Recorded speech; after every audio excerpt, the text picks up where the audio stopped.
La fameuse parabole des mines ou des talents, avouons-le, nous gêne un peu.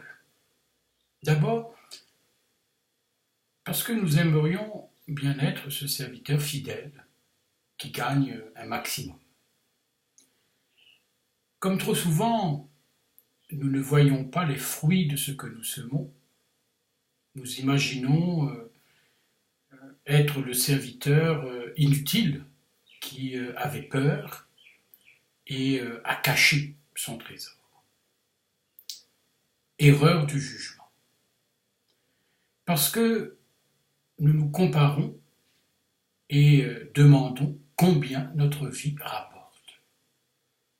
De plus, nous sommes un peu choqués par l'unique pièce restée stérile qui est confiée à celui qui en a déjà 10. Celui qui a recevra encore, celui qui n'a rien se fera enlever même ce qu'il a.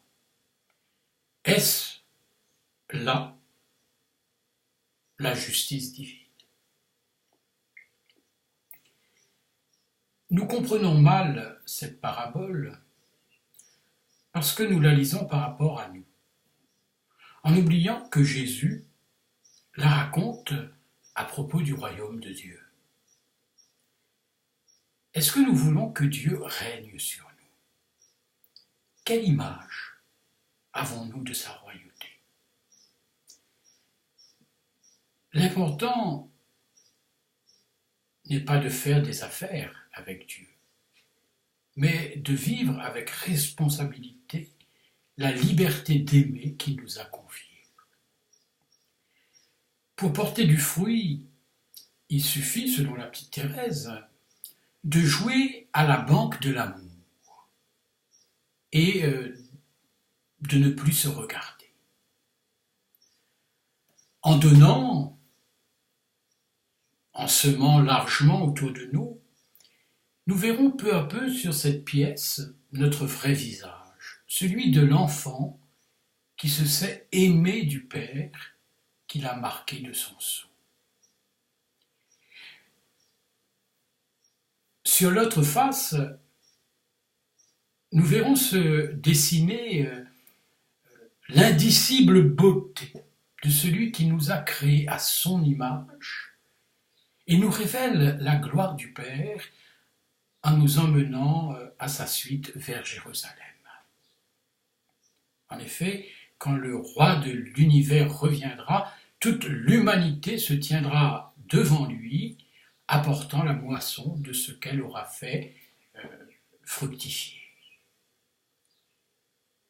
Frères et sœurs, la parabole des talents nous rappelle que rien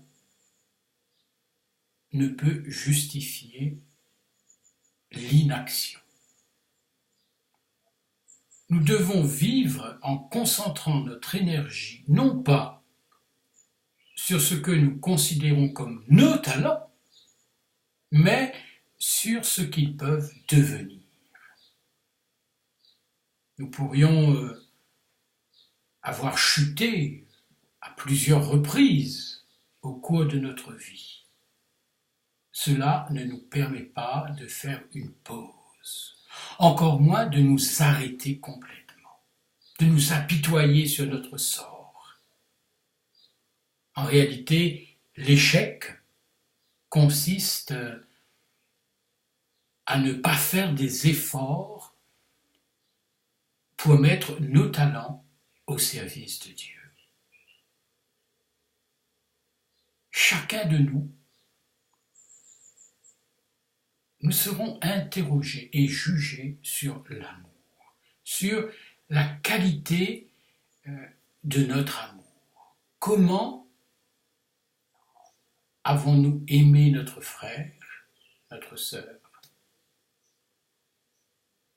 Comment avons-nous mis nos talents au service de l'autre?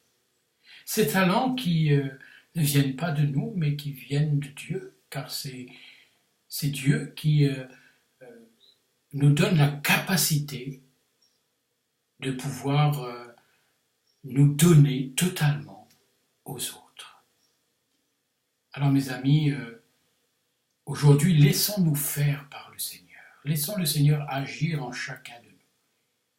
Demandons au Seigneur cette grâce de pouvoir discerner en nous les talents qu'il nous a donnés et de pouvoir les mettre au service de nos frères pour la plus grande gloire de Dieu. Amen.